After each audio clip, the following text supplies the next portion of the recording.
प्रकरण दुसरे आहे युरोप आणि भारत. आपला भारत देश आधुनिक कालखंडामध्ये युरोपमध्ये घडणाऱ्या विविध घडामोडींचे पडसाद भारतात उमटत होते. त्यामुळे आधुनिक भारताच्या इतिहासाचा कालखंड अभ्यासताना आपल्याला या काळात युरोपात घडणाऱ्या घटनांचा अभ्यास करावा लागतो. प्रबोधन युग युरोपीय इतिहासात मध्ययुगाचा अखेरचा टप्पा म्हणजेच इसवी सनाचे 13वे ते 16वे शतक हे प्रबोधन युग म्हणून ओळखले जाते. प्रबोधन युग काळ कोणता तर इसवी सन 13वे ते 16वे शतक. त्यानंतर या कालखंडात प्रबोधन, धर्मसुधारणा चळवळ आणि भौगोलिक शोध या घटनांमुळे आधुनिक युगाचा पाया घातला गेला. म्हणूनच या काळाला प्रबोधन युग असे म्हणतात. या काळात काय झालं तर बस त्यासोबतच प्रबोधन झाले, धर्मसुधारणा चळवळी होत्या आणि भौगोलिक शोध लागल्यामुळे अशा घटनांमुळे आधुनिक युगाचा पाया घातला गेला. म्हणूनच या काळाला प्रबोधन युग असे म्हणतात. प्रबोधन युगात युरोपातील कला, स्थापत्य, तत्त्वज्ञान इत्यादी क्षेत्रात ग्रीक व रोमन परस्परांचे पुनर्जीवन घडून आले. यातूनच सर्वांगीण प्रगतीला चालना मिळाली.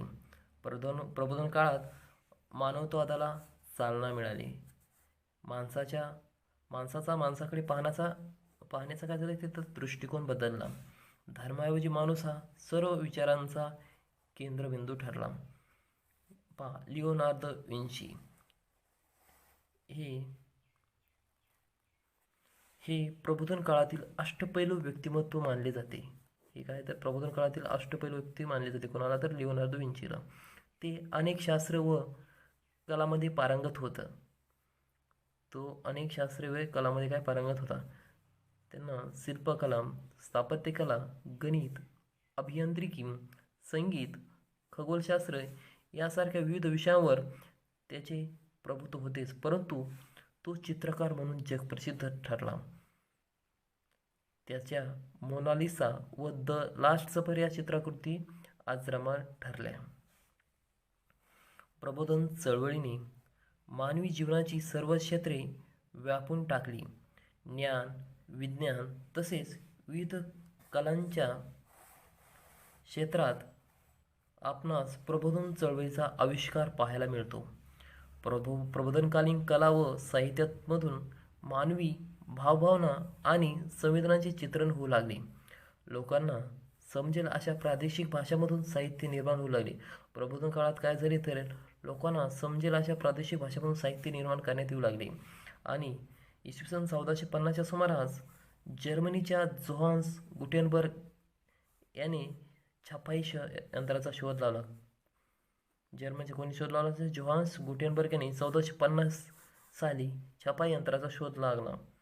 छपाई यंत्राच्या शोधामुळे नवे विचार, नव्या संकल्पना व ज्ञान समाजात सर्वांपर्यंत पोहोचू लागले.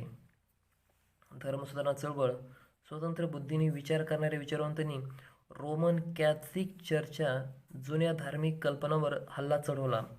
लोकांच्या अज्ञानाचा फायदा घेऊन ख्रिस्ती धर्मगुरू कर्मकांडाचे स्तोम वाजवत असत. धर्माच्या नावावर लोकांना लोबाडत असत. हे धर्म काय करत होते? धर्माच्या नावावर लोकांना लोबाडत असत. या विरोधात युरोपात जी चळवळ सुरू झाली तिला धर्मसुधारणा चळवळ असे म्हणतात. ही लोकांना लोबडत होते अशी कर्मकांड स्तोम वाजवली होती. त्यांच्या विरोधात जी चळवळ उभा राहिली होती तिला धर्मसुधारणा चळवळ असे म्हणतात.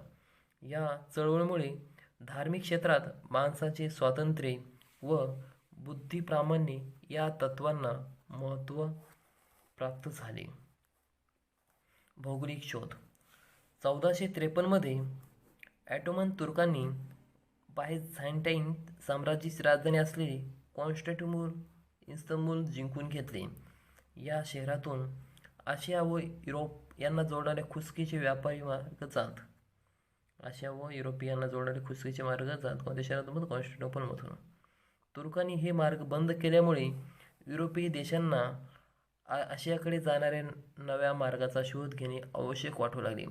जो मधला रस्ता होता ना कॉन्स्टँटिनोपलमधून येणारा आशिया व युरोपियांना जोडणारा, तो मार्ग तुर्कांनी काय केला? बंद केला. आणि बंद केल्यामुळे युरोपीय देशांना आशियाकडे जाणाऱ्या नव्या मार्गाचा शोध घेणे आवश्यक वाटले, कारण की ते व्यापारी होते आणि व्यापार करण्यासाठी त्यांना रस्त्याची आवश्यकता होती. भौगोलिक शोध. 15व्या शतकात युरोपीय दऱ्यावरती भारताकडे जाणाऱ्या जलमार्गाचा शोध घेण्यासाठी सागरी सफरीवर निघाले. 1487 मध्ये भारताचा शोध घेण्यासाठी बार्थोलोमी डायस हा पोर्तुगीज खलासी निघाला. 1487 मध्ये भारतात शोध घेण्यासाठी कोणता खलासी निघाला होता तर बार्थोलोमी डायस. परंतु तो आफ्रिकेच्या दक्षिण टोकापर्यंत येऊन पोहोचला, म्हणजेच केप ऑफ गुड होपपर्यंत पोहोचलाच. केप ऑफ गुड म्हणजे आशियाचे. इसवी सन 1492 मध्ये भारताचा पश्चिमेकडे जाऊन शोध घेण्याच्या प्रयत्नात ख्रिस्तोफर कोलंबस हा अमेरिका खंडाच्या पूर्व किनाऱ्यावर पोहोचला. कोलंबस कुठे पोहोचला तर अमेरिका खंडाच्या पूर्व किनाऱ्यावर. त्यानंतर 1498 मध्ये पोर्तुगीज खलासी वास्को द गामा आफ्रिकेच्या दक्षिण टोकाला वळसा घालून भारताच्या पश्चिम किनाऱ्यावरील कालिकत बंदरात येऊन पोहोचला. अखेरीस वास्को द गामा हा 1498 मध्ये भारतामध्ये प्रवेश केला आणि ते कुठे पोहोचला तर कालिकत बंदरात पोहोचला. युरोपीय वैचारिक क्रांती. प्रबोधन काळात झालेल्या बदलांमुळे युरोपची मध्ययुगाकडून आधुनिक युगाकडे वाटचाल सुरू झाली. याच काळात युरोपमध्ये वैचारिक क्रांती झाली. कोणती क्रांती तर वैचारिक क्रांती झाली. पूर्वीचे अज्ञान व अंधश्रद्धा यातून समाज बाहेर पडू लागला. वैचारिक क्रांती झाली म्हणजेच काय तर पूर्वीच्या अज्ञान आणि अंधश्रद्धामध्ये लोक होते ते आता यातून बाहेर पडू लागले. प्रस्थापित रूढी व परंपरा आणि घडणाऱ्या घटनांकडे चिकित्सक दृष्टिकोनातून पाहिले जाऊ लागले. या संपूर्ण बदलांनाच काय म्हणतात तर वैचारिक क्रांती असे संबोधले जाते. या वैचारिक क्रांतीतून युरोपमध्ये वैज्ञानिक क्षेत्रामध्ये संशोधनाला चालना मिळाली. राजकीय क्षेत्रातील क्रांती. आधुनिक कालखंडाच्या सुरुवातीच्या टप्प्यात युरोपमध्ये अनेक राजकीय स्थित्यंतरे घडून आली. 18व्या तसेच 19व्या शतकात घडलेल्या अनेक क्रांतिकारक घटनांमुळे हा कालखंड क्रांतियुग म्हणून ओळखला जातो. काय तर आधुनिक कालखंडाच्या सुरुवातीच्या टप्प्यामध्ये युरोपमध्ये अनेक राजकीय स्थित्यंतरे झाली आणि 18व्या तसेच 19व्या शतकात घडलेल्या अनेक क्रांतिकारक घटनांमुळे हा कालखंड क्रांतियुग म्हणून ओळखला जाऊ लागला. या काळात इंग्लंडमध्ये संसदीय लोकशाहीचा विकास झाला. कॅबिनेट पद्धतीच्या स्वरूपात बदल झाला. इसवी सन 1689च्या बिल ऑफ राईट्समुळे राजाच्या अधिकारावर मर्यादा घातल्या गेल्या. पार्लमेंटचे सार्वभौमत्व प्रस्थापित झाले. नंतर आहे अमेरिकन स्वातंत्र्य युद्ध. युरोपात घडणाऱ्या क्रांतिकारक घडामोडीच्या पार्श्वभूमीवर अमेरिकेतील स्वातंत्र्य युद्धाचाही विचार करणे महत्त्वाचे ठरते. अमेरिका खंडाच्या शोधानंतर क्रांतिकारक घडामोडीच्या पार्श्वभूमीवर अमेरिकेतील स्वातंत्र्य युद्धाचाही विचार करणे महत्त्वाचे ठरते. अमेरिका खंडाच्या शोधानंतर युरोपीय देशांनी आपले लक्ष या खंडाकडे वळवले. साम्राज्यवादी युरोपीय देशांनी अमेरिका खंडाचे विविध प्रदेश ताब्यात घेऊन तेथे आपल्या वसाहती स्थापन केल्या. इंग्लंडने उत्तर अमेरिकेच्या पूर्व किनारपट्टीत 13 वसाहती स्थापन केल्या. किती केल्या तर 13 वसाहती स्थापन केल्या. कुठे तर अमेरिकेच्या पूर्व किनारपट्टीवर. सुरुवातीस इंग्लंडने या वसाहती नाममात्र वर्चस्व होते, परंतु पुढील काळात इंग्लंडच्या पार्लमेंटने अमेरिकन वसाहतीवर जागतिक बंधने व कर लादण्यास सुरुवात केली. अमेरिकन वसाहतीतील स्वातंत्र्यप्रिय जनतेने याला विरोध केला. इंग्लंडने वसाहतींना दडपण्यासाठी वसाहत विरोधी युद्ध पुकारले. अमेरिकेतील वसाहतींनी जॉर्ज वॉशिंग्टनच्या नेतृत्वाखाली सैन्य संघटित करून प्रतिकार केला. अखेरीस वसाहतींच्या सैन्यांचा विजय झाला. ही घटना अमेरिकेचे स्वातंत्र्य युद्ध म्हणून ओळखली जाते. यातूनच अमेरिकेची संस्थाने हा संघराज्य शासन पद्धती लिखित राज्यघटना असणारा व लोकशाही व्यवस्था असलेला नवा देश अस्तित्वात आला. नंतर आहे फ्रेंच राज्यक्रांती. इसवी सन 1789मध्ये फ्रान्समधील जनतेने तेथील अनियंत्रित अशा अन्यायकारक राजेशाही आणि सरंजामशाहीविरुद्ध उठाव केला आणि प्रजासत्ताकाची स्थापना केली. ही घटना फ्रेंच राज्यक्रांती म्हणून ओळखली जाते. फ्रेंच राज्यक्रांतीने जगाला स्वातंत्र्य, समता, बंधुता या मूल्याची देणगी दिली. जगाच्या इतिहासातील राजकीय क्रांतीमध्ये अमेरिकन स्वातंत्र्ययुद्ध आणि फ्रेंच राज्यक्रांतीला विशेष महत्त्वाचे स्थान आहे. औद्योगिक क्रांती. 18व्या शतकाच्या उत्तरार्धापासून युरोपातील औद्योगिक क्षेत्रात क्रांतिकारक बदल घडून आले. बाष्पशक्तीवर चालणाऱ्या यंत्राच्या साहाय्याने उत्पादन होऊ लागले. छोट्या घरगुती उद्योगधंद्याची जागा मोठ्या कारखान्यांनी घेतली. घरगुती उद्योगाची जागा कोणी घेतली? मोठ्या कारखान्यांनी घेतली. हातमागाऐवजी यंत्रमागाचा वापर सुरू झाला. आगगाडी आणि आगबोटीसारखी वाहतुकीची नवी साधने आली. यंत्रयुग अवतरले आणि यालाच काय म्हणतात तर औद्योगिक क्रांती असे म्हणतात. इंग्लंडमध्ये औद्योगिक क्रांतीला प्रारंभ झाला आणि नंतर ती टप्प्याटप्प्याने पाश्चात्य जगात पसरली. या काळात इंग्लंडची औद्योगिक भरभराट इतकी झाली की इंग्लंडचे वर्णन जगाचा कारखाना असे केले जाऊ लागले. भांडवलशाहीचा उदय. नव्या सागरी मार्गाच्या शोधानंतर युरोप व आशियाई देशांमध्ये व्यापाराच्या नव्या पर्वाला सुरुवात झाली. सागरी मार्गाने पूर्वेकडील देशांशी व्यापार करायला अनेक व्यापारी पुढे आले. मात्र एकट्या व्यापाऱ्यास जहाजातून माल परदेशी पाठवणे शक्य नव्हते. त्यामुळे अनेक व्यापारी एकत्र येऊन त्यांनी व्यापार सुरू केला. यातूनच भांडवल असणाऱ्या अनेक व्यापारी कंपन्या उदयास आल्या. पौर्वात्य देशांशी होणारा व्यापार फायदेशीर होता. या व्यापारातून देशांची आर्थिक भरभराट होत असे. त्यामुळे युरोपातील राज्यकर्ते व्यापारी कंपन्यांना लष्करी संरक्षण व व्यापारी सवलती देऊ लागले. या व्यापारामुळे युरोपीय देशांमध्ये धनसंचय वाढीस लागला. या संपत्तीचा उपयोग भांडवलाच्या रूपात व्यापार व उद्योगधंद्यामध्ये केला जाऊ लागला. यामुळे युरोपीय देशात भांडवलशाही अर्थव्यवस्थेचा उदय झाला. नंतर आहे वसाहतवाद. एका देशातील काही लोकांनी दुसऱ्या भूप्रदेशात एखाद्या विशिष्ट भागात वसाहती करणे म्हणजेच काय तर वसाहत स्थापन करणे होय. एका देशातील काही लोकांनी दुसऱ्या भूप्रदेशात एखाद्या विशिष्ट भागात जर वस्ती स्थापन केली तर त्याला काय म्हणतात? वसाहत. आर्थिक व लष्करीदृष्ट्या बलशाही देशाने आपल्या सामर्थ्याच्या बळावर भूप्रदेश व्यापणे आणि त्या ठिकाणी आपले राजकीय वर्चस्व प्रस्थापित करणे म्हणजेच वसाहतवाद होय. युरोपीय देशांच्या याच वसाहतवादी प्रवृत्तीतून साम्राज्यवाद उदयास आला. साम्राज्यवाद म्हणजे काय? विकसित राष्ट्राने अविकसित राष्ट्रावर आपले सर्वांगीण वर्चस्व प्रस्थापित करणे व अनेक नव्या वसाहती स्थापन करणे म्हणजेच काय? साम्राज्यवाद. म्हणजे विकसित राष्ट्राने अविकसित राष्ट्र बलशाहीने जरी बलपूर्वक जर एखादी ठिकाणी वसाहत वर्चस्व स्थापित केले तर काय तर हे काय? साम्राज्यवाद होतो. आशिया व आफ्रिका खंडातील अनेक राष्ट्रे युरोपीय राष्ट्राच्या साम्राज्यातील महत्त्वाकांक्षेला बळी पडले. ब्रिटिश ईस्ट इंडिया कंपनीच्या भारतातील साम्राज्यवाद. भारतात व्यापारी मक्तेदारी मिळवण्यासाठी युरोपीय सत्तांमध्ये अटीतटीची स्पर्धा होती. इसवी सन 1600 मध्ये इंग्रजांनी भारतात व्यापार करण्यासाठी ब्रिटिश ईस्ट इंडिया कंपनीची स्थापना केली. या कंपनीने जहागीर बादशाहकडून परवानगी मिळवून सुरत येथे वखार स्थापन केली. या कंपनीमार्फत भारताचा इंग्लंडशी व्यापार चालत असे.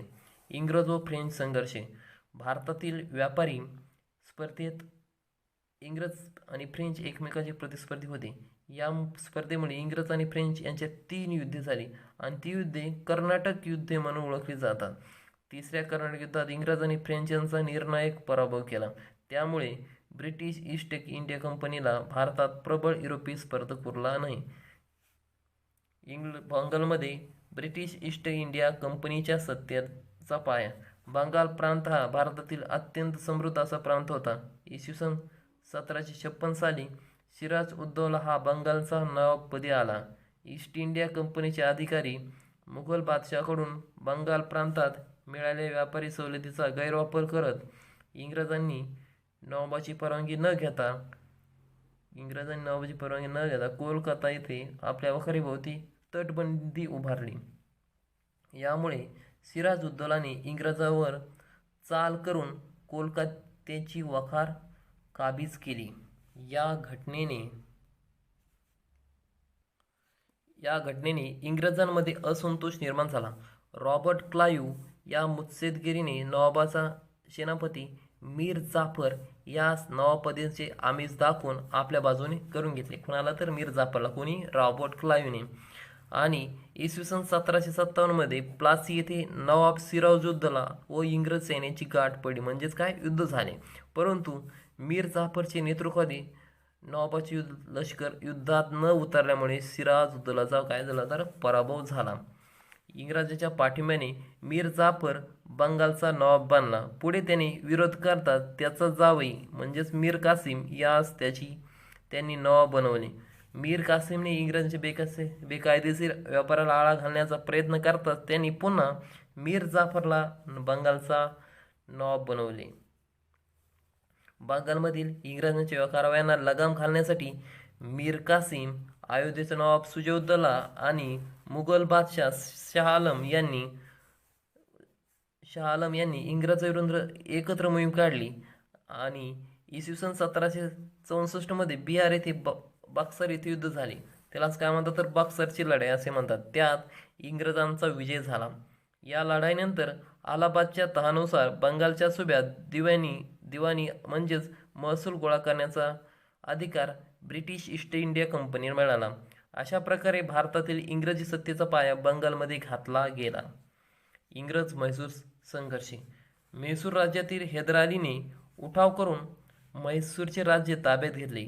हैदर अलीच्या मृत्यूनंतर त्याचा मुलगा टिपू सुलतान म्हैसूरच्या सत्तेवर आला. त्याने इंग्रजांविरुद्ध लढा शर्थीने लढवला. अखेर 1799 श्रीरंगपट्टणम येथे झालेल्या युद्धात टिपू सुलतान मरण पावला.